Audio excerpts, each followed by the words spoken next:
أعوذ بالله من الشيطان الرجيم. بسم الله الرحمن الرحيم. ياسين والقرآن الحكيم إنك لمن المرسلين على صراط مستقيم تنزيل العزيز الرحيم لتنذر قوما ما أنذر آباؤهم فهم غافلون لقد حق القول على أكثرهم فهم لا يؤمنون إنا جعلنا في أعناقهم أغلالا فهي إلى الأذقان فهم مقمحون وجعلنا من بين أيديهم سدا ومن خلفهم سدا فأغشيناهم فهم لا يبصرون وسواء عليهم أأنذرتهم أم لم تنذرهم لا يؤمنون إنما تنذر من اتبع الذكر وخشي الرحمن بالغيب فبشره بمغفرة وأجر كريم إنا نحن نحيي الموتى ونكتب ما قدموا وآثارهم وكل شيء أحصيناه في إمام مبين واضرب لهم مثلا أصحاب القرية إذ جاءها المرسلون إذ أرسلنا إليهم 2 فكذبوهما فعززنا بثالث فقالوا إنا إليكم مرسلون قالوا ما أنتم إلا بشر مثلنا وما أنزل الرحمن من شيء إن أنتم إلا تكذبون قالوا ربنا يعلم إنا إليكم لمرسلون وما علينا إلا البلاغ المبين قالوا إنا تطيرنا بكم لئن لم تنتهوا لنرجمنكم وليمسنكم منا عذاب أليم قالوا طائركم معكم أئن ذكرتم بل أنتم قوم مسرفون وجاء من أقصى المدينة رجل يسعى قال يا قوم اتبعوا المرسلين اتبعوا من لا يسألكم أجرا وهم مهتدون وما لي لا أعبد الذي فطرني وإليه ترجعون أأتخذ من دونه آلهة إن يردني الرحمن بضر لا تغن عني شفاعتهم شيئا ولا ينقذون إني إذا لفي ضلال مبين إني آمنت بربكم فاسمعون قيل ادخل الجنة قال يا ليت قومي يعلمون بما غفر لي ربي وجعلني من المكرمين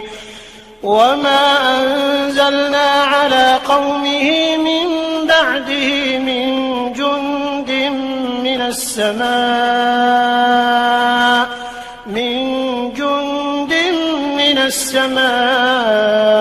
وما كنا منزلين إن كانت إلا صيحة واحدة فإذا هم خامدون يا حسرة على العباد ما يأتيهم من رسول إلا كانوا به يستهزئون ألم يروا كم أهلكنا قبلهم من القرون أنهم إليهم لا يرجعون وإن كل لما جميع لدينا محضرون وآية لهم الأرض الميتة أحييناها وأخرجنا منها حبا فمنه يأكلون وجعلنا فيها جنات من نخيل وأعناب وفجرنا فيها من العيون ليأكلوا من ثمره وما عملته أيديهم أفلا يشكرون سبحان الذي خلق الأزواج كلها مما تنبت الأرض ومن أنفسهم ومما لا يعلمون وآية لهم الليل نسلخ منه النهار فإذا هم مظلمون والشمس تجري لمستقر لها ذلك تقدير العزيز العليم والقمر قدرناه منازل حتى عاد كالعرجون القديم لا الشمس ينبغي لها أن تدرك القمر ولا الليل سابق النهار وكل في فلك يسبحون وآية لهم أنا حملنا ذريتهم في الفلك المشحون وخلقنا لهم من مثله ما يركبون وإن نشأ نغرقهم فلا صريخ لهم ولا هم ينقذون إلا رحمة منا ومتاعا إلى حين وإذا قيل لهم اتقوا ما بين أيديكم وما خلفكم لعلكم ترحمون وما تأتيهم من آية من آيات ربهم إلا كانوا عنها معرضين وإذا قيل لهم أنفقوا مما رزقكم الله قال الذين كفروا للذين آمنوا أنطعم من لو يشاء الله أطعمه إن أنتم إلا في ضلال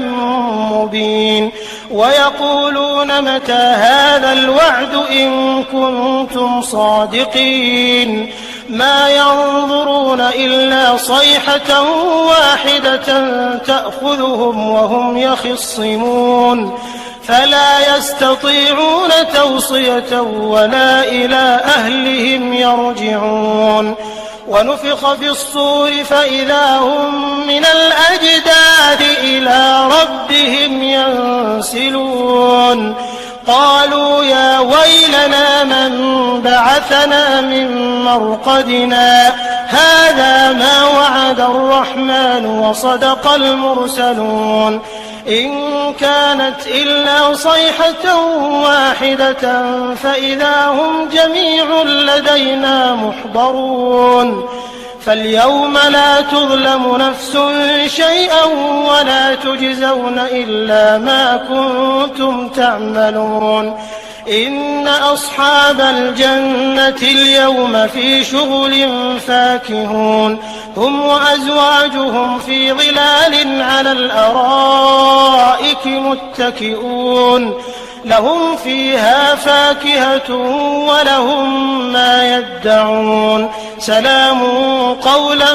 من رب رحيم وامتازوا اليوم أيها المجرمون ألم أعهد إليكم يا بني آدم ألا تعبدوا الشيطان إنه لكم عدو مبين وأن اعبدوني هذا صراط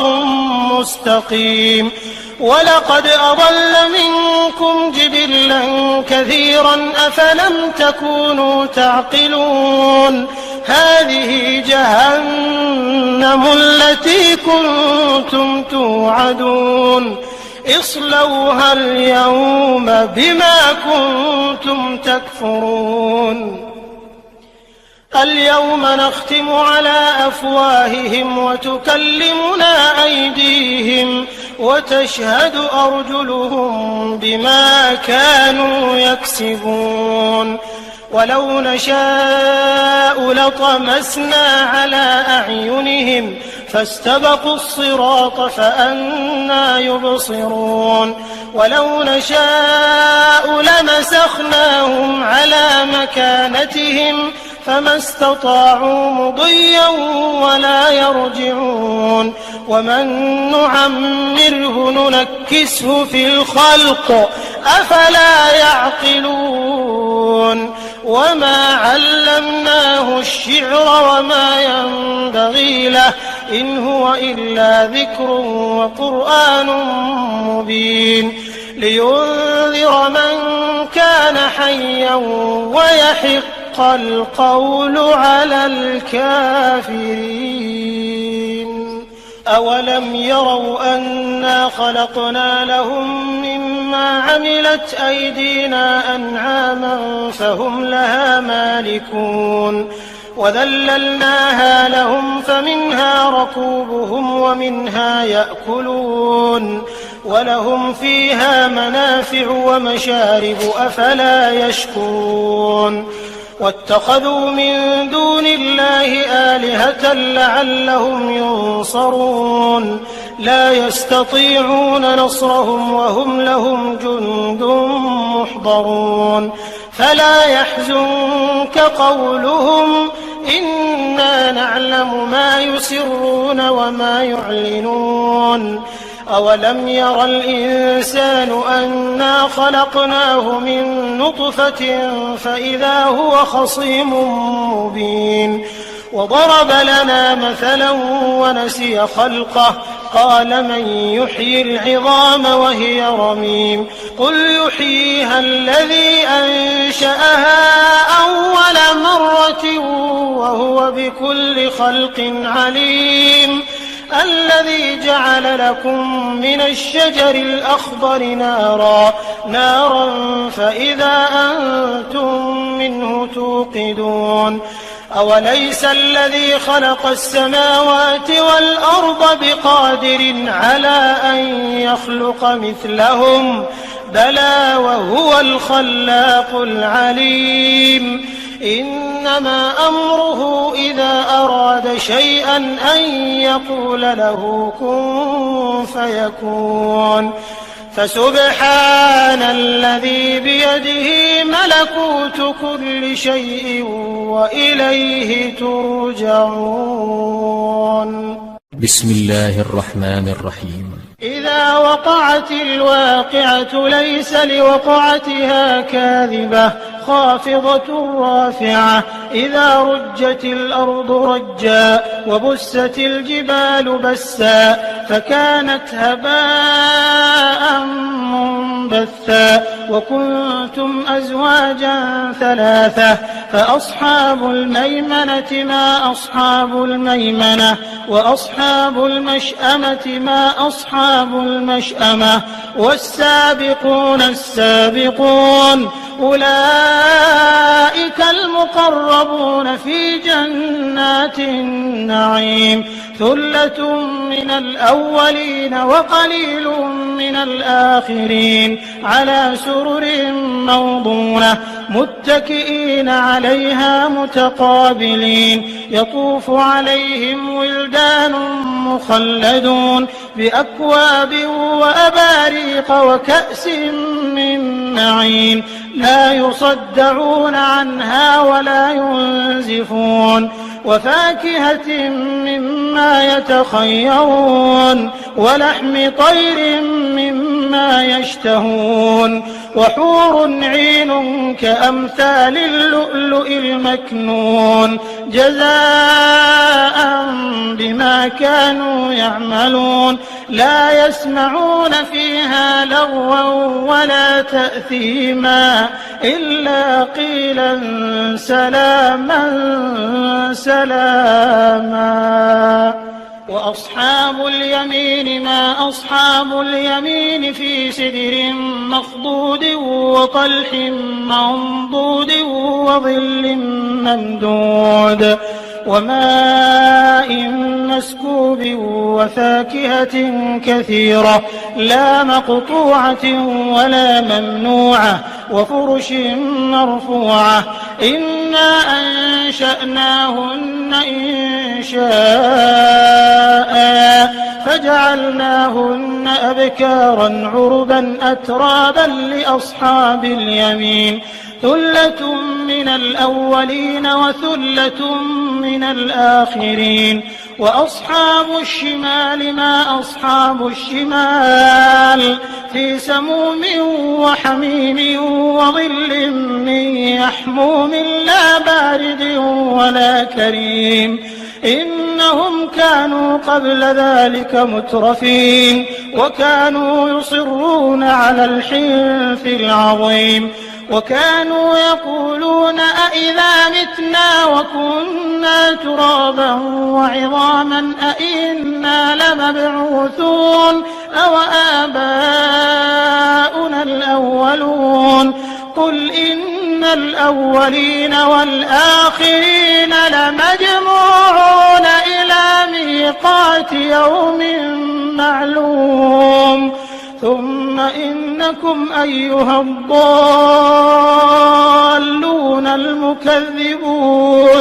لآكلون من شجر من زقوم فمالئون منها البطون فشاربون عليه من الحميم فشاربون شرب الهيم هذا نزلهم يوم الدين نحن خلقناكم فلولا تصدقون أفرأيتم ما تمنون أأنتم تخلقونه أم نحن الخالقون نحن قدرنا بينكم الموت وما نحن بمسبوقين على أن نبدل أمثالكم وننشئكم فيما لا تعلمون ولقد علمتم النشأة الأولى فلولا تذكرون أفرأيتم ما تحرثون أأنتم تزرعونه أم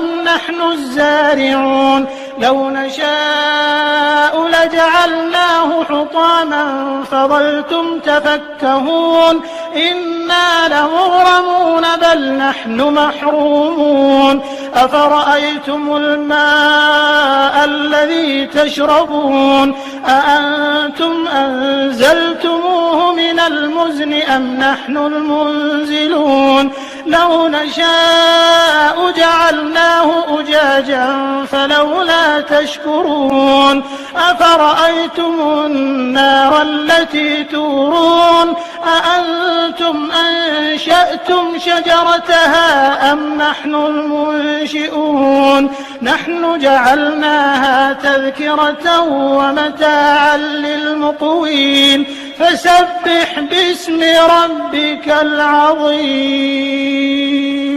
فلا أقسم بمواقع النجوم وإنه لقسم لو تعلمون عظيم إنه لقرآن كريم في كتاب مكنون لا يمسه إلا المطهرون تنزيل من رب العالمين أفبهذا الحديث أنتم مدهنون وتجعلون رزقكم أنكم تكذبون فلولا إذا بلغت الحلقوم وأنتم حينئذ تنظرون ونحن أقرب إليه منكم ولكن لا تبصرون فلولا إن كنتم غير غير مدينين ترجعونها إن كنتم صادقين. فأما إن كان من المقربين فروح وريحان وجنة نعيم. وأما إن كان من أصحاب اليمين فسلام لك من أصحاب اليمين. وأما إن كان من المكذبين الضالين فنزل من حميم وتصلية جحيم. إن هذا لهو حق اليقين. فسبح باسم ربك العظيم. بسم الله الرحمن الرحيم. الرحمن علم القرآن خلق الإنسان علمه البيان. الشمس والقمر بحسبان والنجم والشجر يسجدان. والسماء رفعها ووضع الميزان ألا تطغوا في الميزان وأقيموا الوزن بالقسط ولا تخسروا الميزان. والأرض وضعها للأنام فيها فاكهة والنخل ذات الأكمام والحب ذو العصف والريحان. فبأي آلاء ربكما تكذبان. خلق الإنسان من صلصال كالفخار وخلق الجان من مارج من نار. فبأي آلاء ربكما تكذبان. رب المشرقين ورب المغربين. فبأي آلاء ربكما تكذبان. مرج البحرين يلتقيان بينهما برزخ لا يبغيان. فبأي آلاء ربكما تكذبان. يخرج منهما اللؤلؤ والمرجان. فبأي آلاء ربكما تكذبان. وله الجوار المنشآت في البحر كالأعلام. فبأي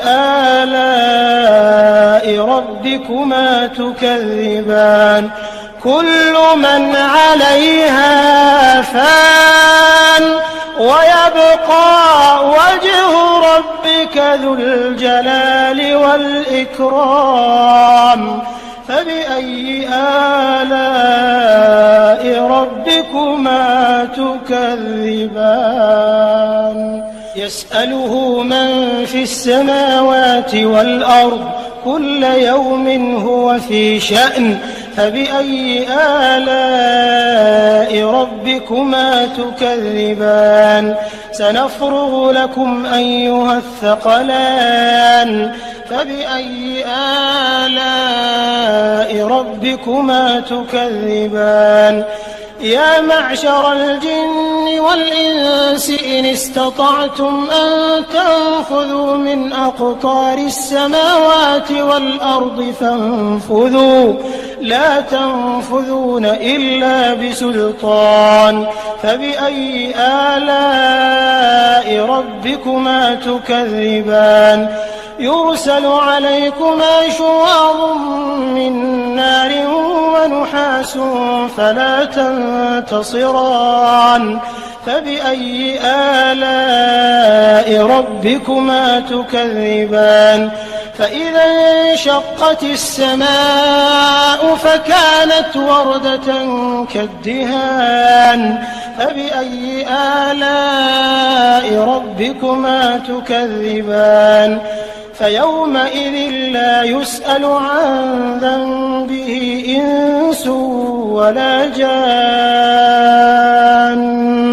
فبأي آلاء ربكما تكذبان. يعرف المجرمون بسيماهم بسيماهم فيؤخذ بالنواصي والأقدام فبأي آلاء ربكما تكذبان هذه جهنم التي يكذب بها المجرمون يطوفون بينها وبين حميم آن فبأي آلاء ربكما تكذبان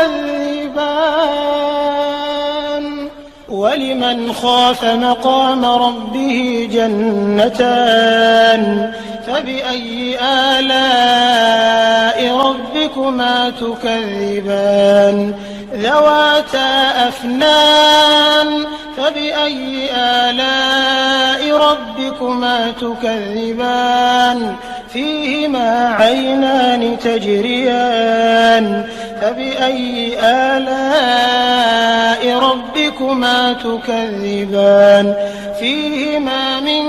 كل فاكهة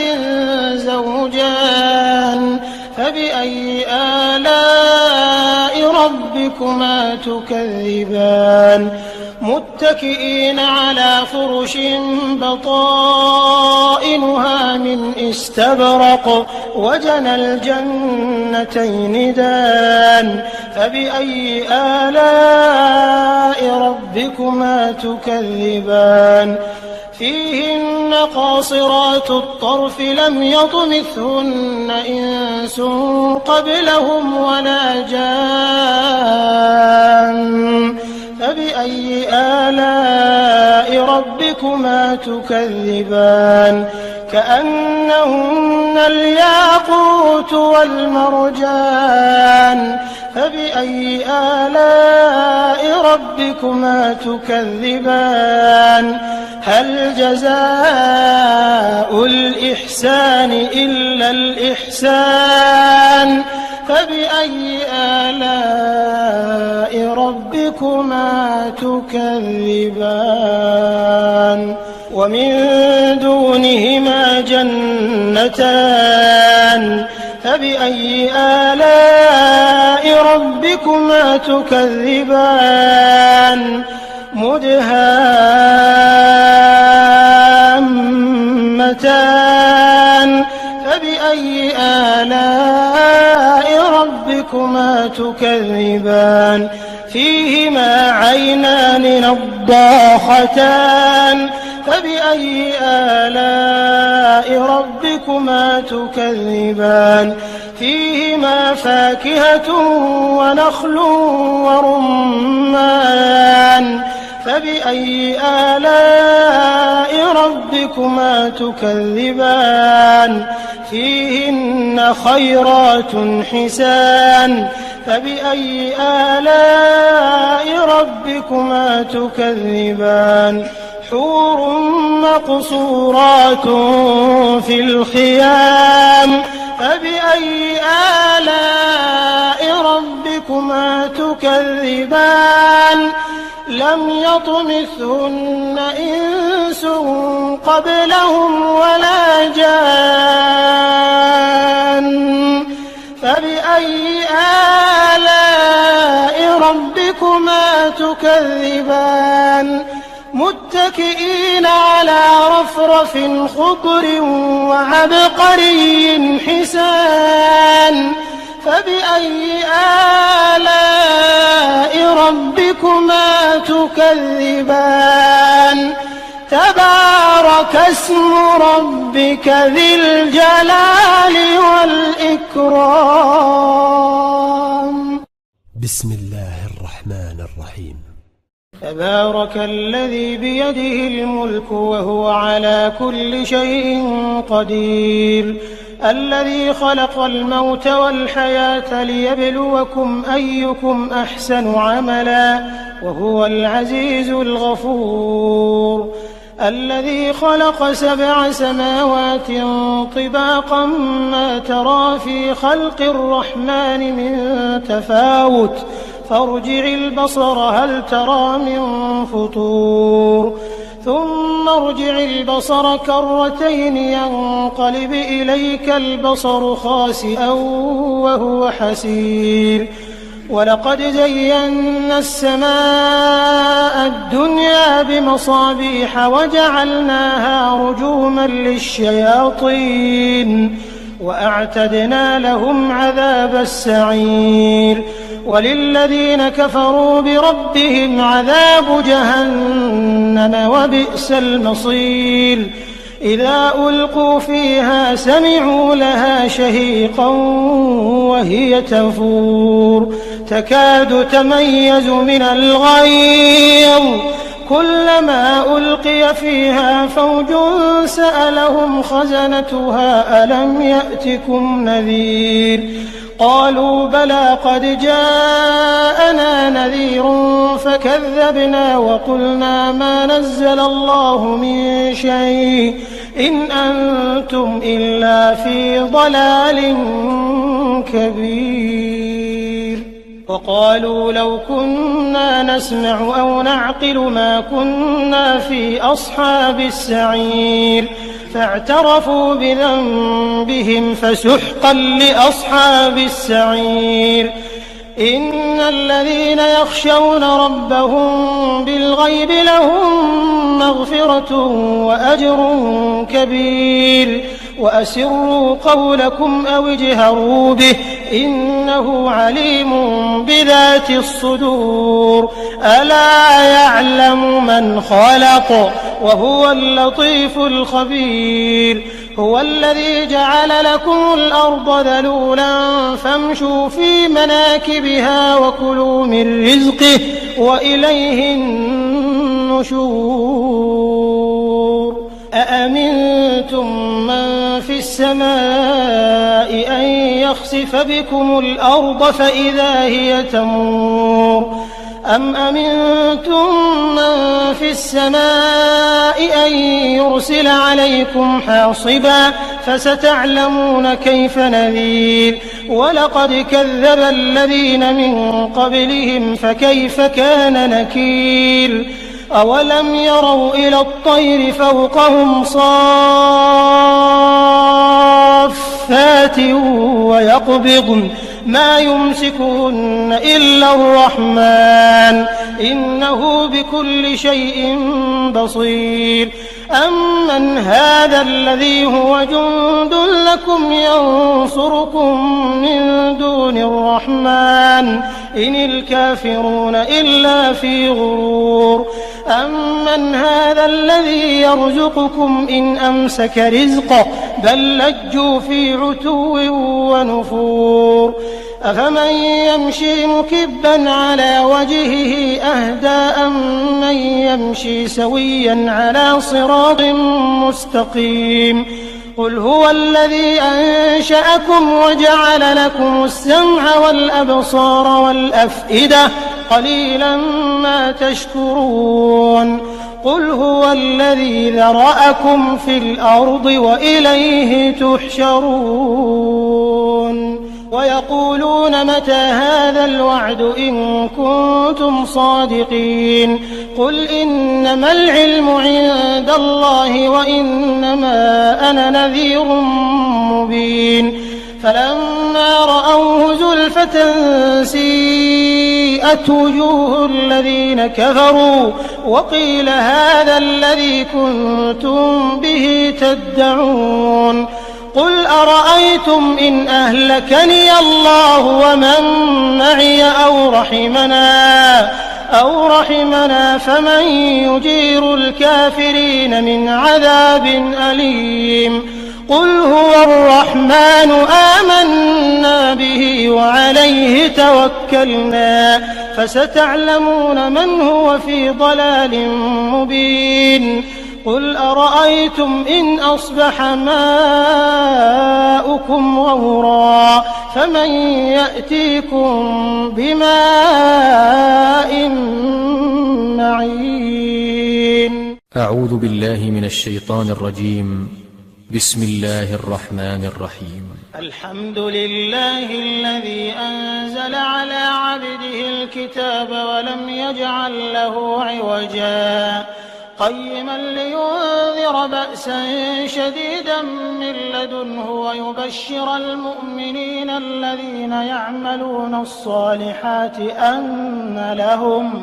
أن لهم أجرا حسنا ماكثين فيه أبدا وينذر الذين قالوا اتخذ الله ولدا ما لهم به من علم ولا لآبائهم كبرت كلمة تخرج من أفواههم إن يقولون إلا كذبا فلعلك باخع نفسك على آثارهم إن لم يؤمنوا بهذا الحديث أسفا إنا جعلنا ما على الأرض زينة لها لنبلوهم أيهم أحسن عملا وإنا لجاعلون ما عليها صعيدا جرزا أم حسبت أن أصحاب الكهف والرقيم كانوا من آياتنا عجبا إذ أوى الفتية إلى الكهف فقالوا ربنا آتنا من لدنك رحمة وهيئ لنا من أمرنا رشدا فضربنا على آذانهم في الكهف سنين عددا ثم بعثناهم لنعلم أي الحزبين أحصى لما لبثوا أمدا نحن نقص عليك نبأهم بالحق إنهم فتية آمنوا بربهم وزدناهم هدى وربطنا على قلوبهم إذ قاموا فقالوا ربنا رب السماوات والأرض لن ندعو من دونه إلها لقد قلنا إذا شططا هؤلاء قومنا اتخذوا من دونه آلهة لولا يأتون عليهم بسلطان بين فمن أظلم ممن افترى على الله كذبا وإذ اعتزلتموهم وما يعبدون إلا الله فأووا إلى الكهف ينشر لكم ربكم من رحمته ويهيئ لكم من أمركم مرفقا وترى الشمس إذا طلعت تزاور عن كهفهم ذات اليمين وإذا غربت تقرضهم ذات الشمال وهم في فجوة منه ذلك من آيات الله من يهد الله فهو المهتد ومن يضلل فلن تجد له وليا مرشدا وتحسبهم أيقاظا وهم رقود ونقلبهم ذات اليمين وذات الشمال وكلبهم باسط ذراعيه بالوصيد لو اطلعت عليهم لوليت منهم فرارا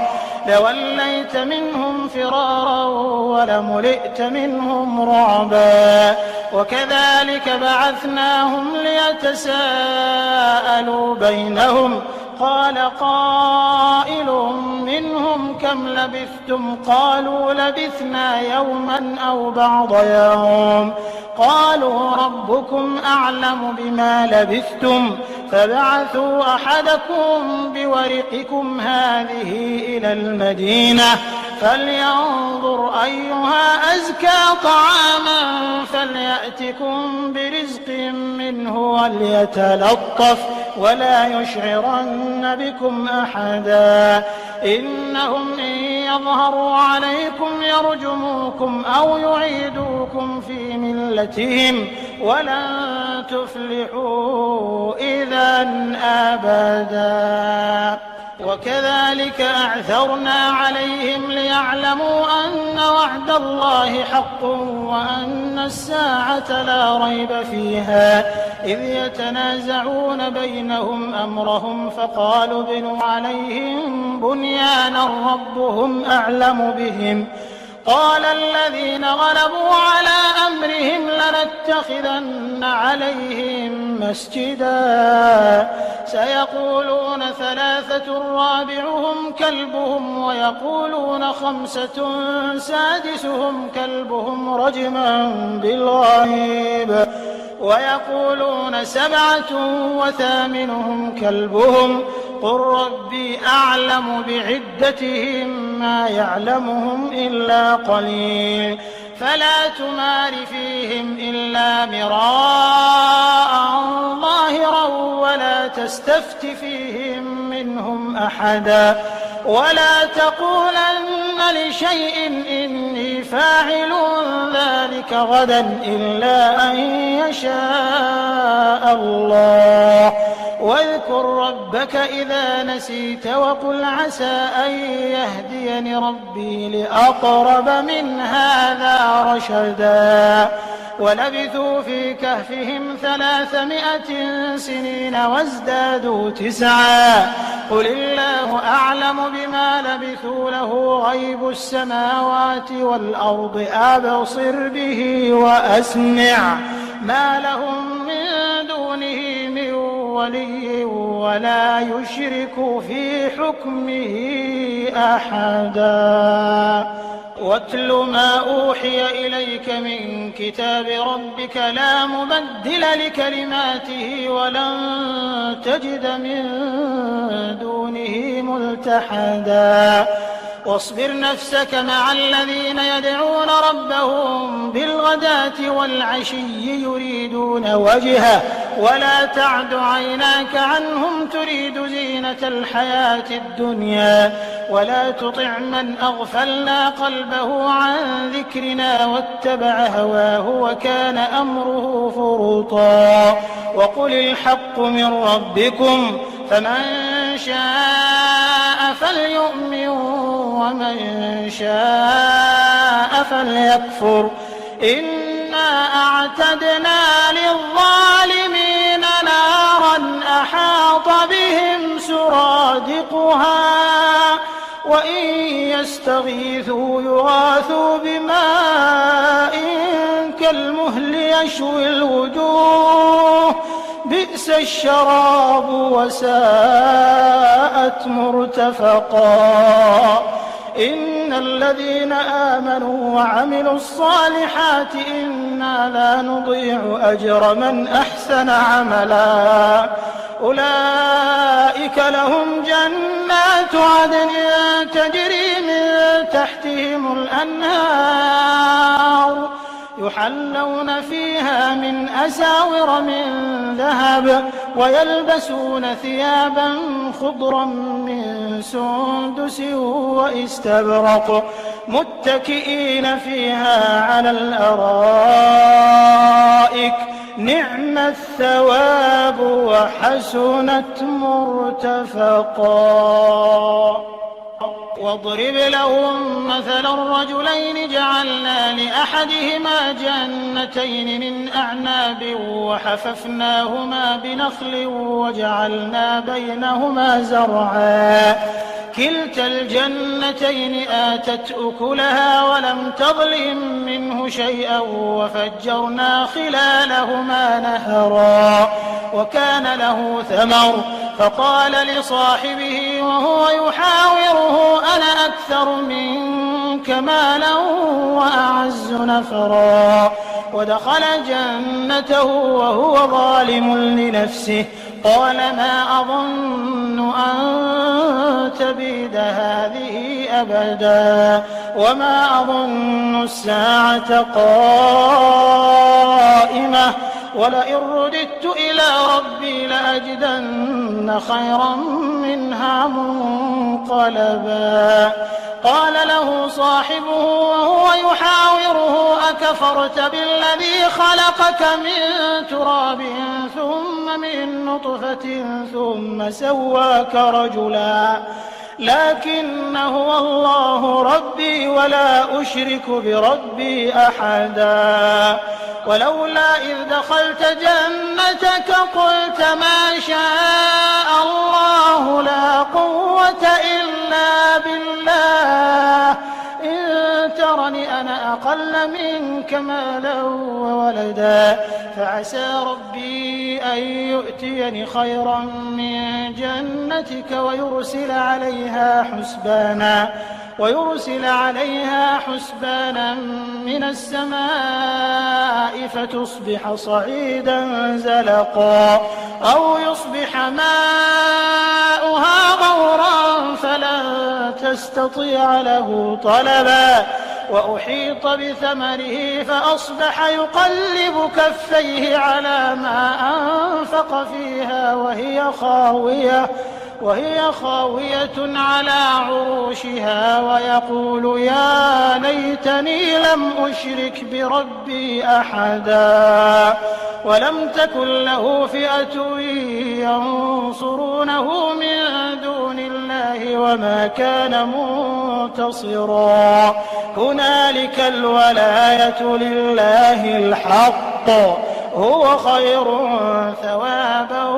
وخير عقبا واضرب لهم مثل الحياة الدنيا كماء إن أنزلناه من السماء فاختلط به نبات الأرض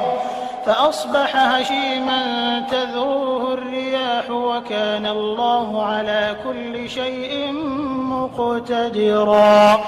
المال والبنون زينة الحياة الدنيا والباقيات الصالحات خير عند ربك ثوابا وخير أملا ويوم نسير الجبال وترى الأرض بارزة وحشرناهم فلم نغادر منهم أحدا وعرضوا على ربك صفا لقد جئتمونا كما خلقناكم أول مرة بل زعمتم أن لن نجعل لكم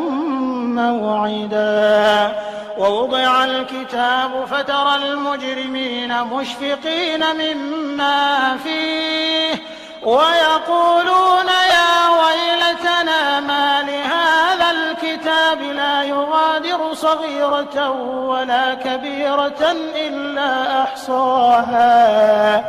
ووجدوا ما عملوا حاضرا ولا يظلم ربك أحدا وإذ قلنا للملائكة اسجدوا لآدم فسجدوا إلا إبليس كان من الجن ففسق عن أمر ربه أفتتخذونه وذريته أولياء من دوني وهم لكم عدو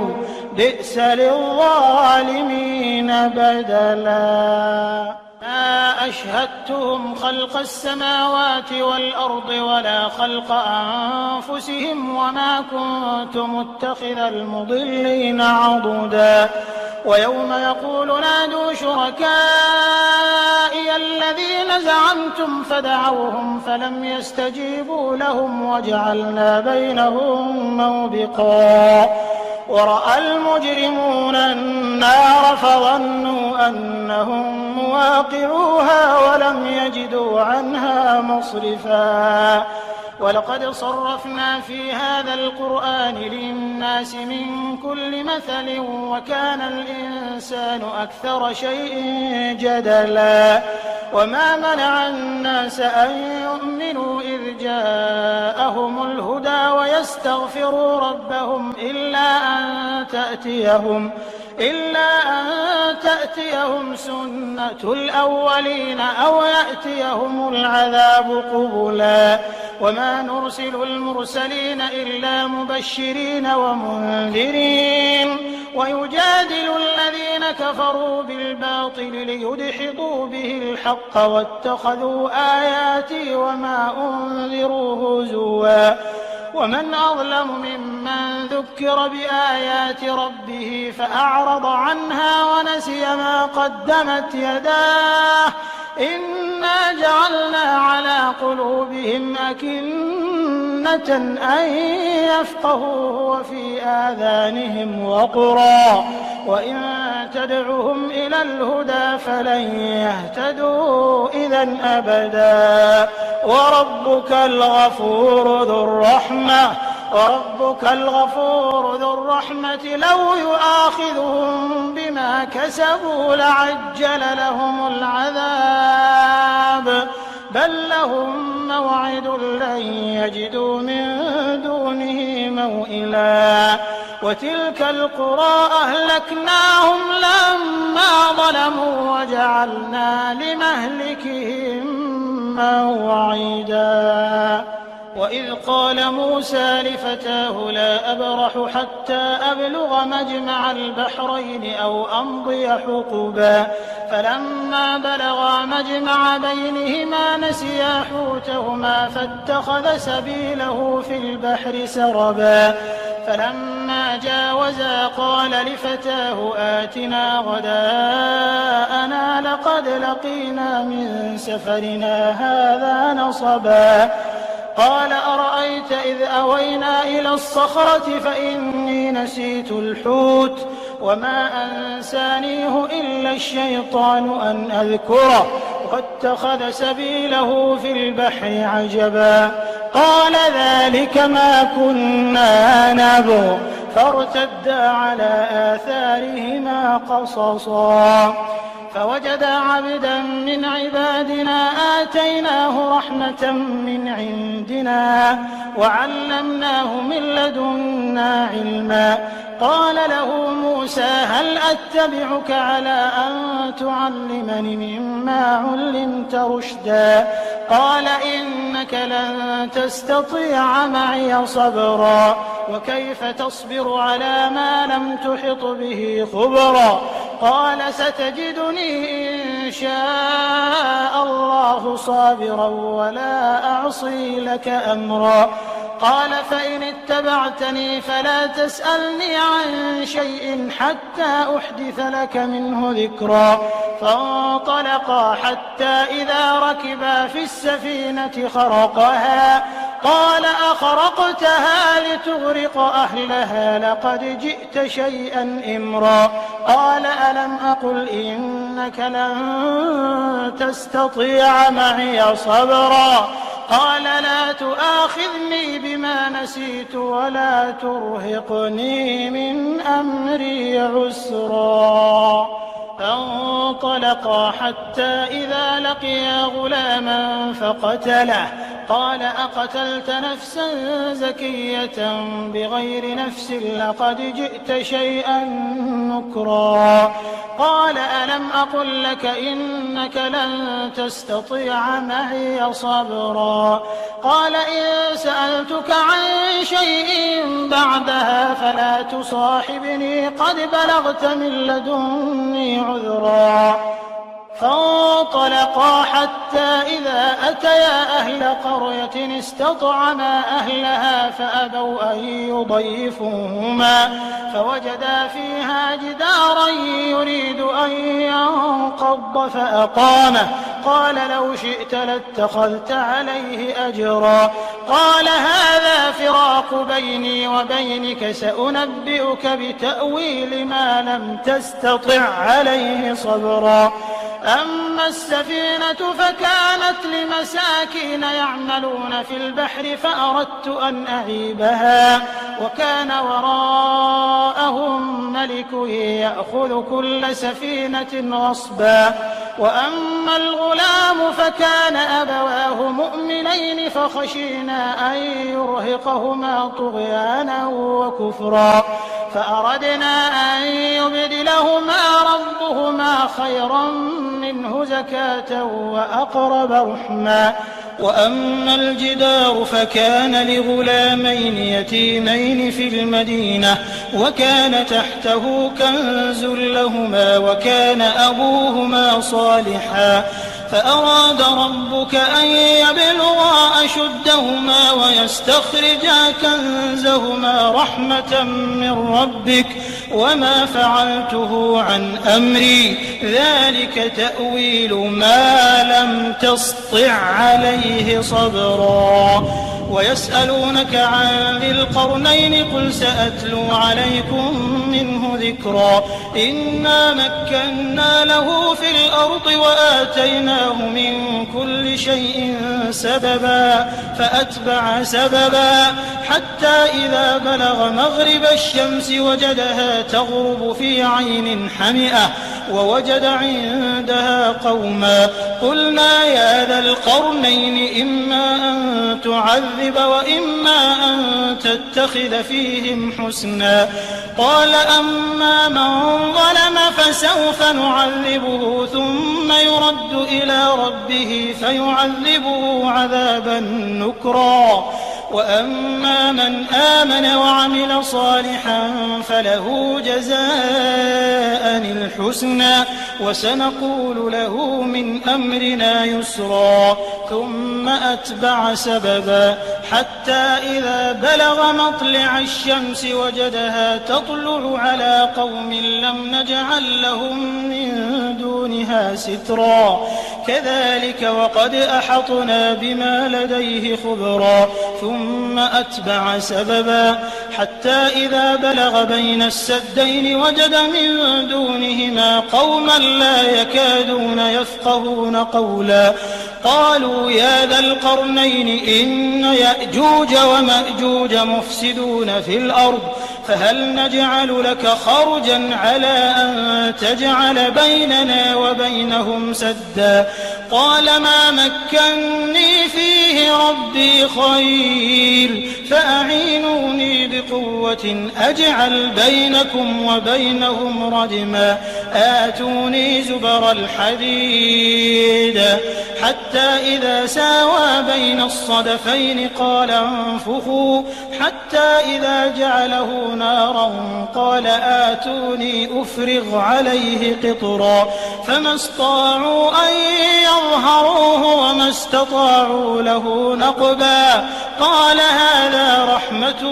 من ربي فإذا جاء وعد ربي جعله دكا وكان وعد ربي حقا وتركنا بعضهم يومئذ يموج في بعض ونفخ في الصور فجمعناهم جمعا وعرضنا جهنم يومئذ للكافرين عرضا الذين كانت أعينهم في غطاء عن ذكري وكانوا لا يستطيعون سمعا أفحسب الذين كفروا أن يتخذوا عبادي من دوني أولياء إنا أعتدنا جهنم للكافرين نزلا قل هل ننبئكم بالأخسرين أعمالا الذين ضل سعيهم في الحياة الدنيا وهم يحسبون أنهم يحسنون صنعا أولئك الذين كفروا بآيات ربهم ولقائه فحبطت أعمالهم فلا نقيم لهم يوم القيامة وزنا ذلك جزاؤهم جهنم بما كفروا واتخذوا آياتي ورسلي هزوا إن الذين آمنوا وعملوا الصالحات كانت لهم جنات الفردوس نزلا خالدين فيها لا يبغون عنها حولا قل لو كان البحر مدادا لكلمات ربي لنفد البحر قبل أن تنفد كلمات ربي ولو جئنا بمثله مددا قل إنما أنا بشر مثلكم يوحى إلي أنما إلهكم إله واحد فمن كان يرجو لقاء ربه فليعمل عملا صالحا ولا يشرك بعبادة ربه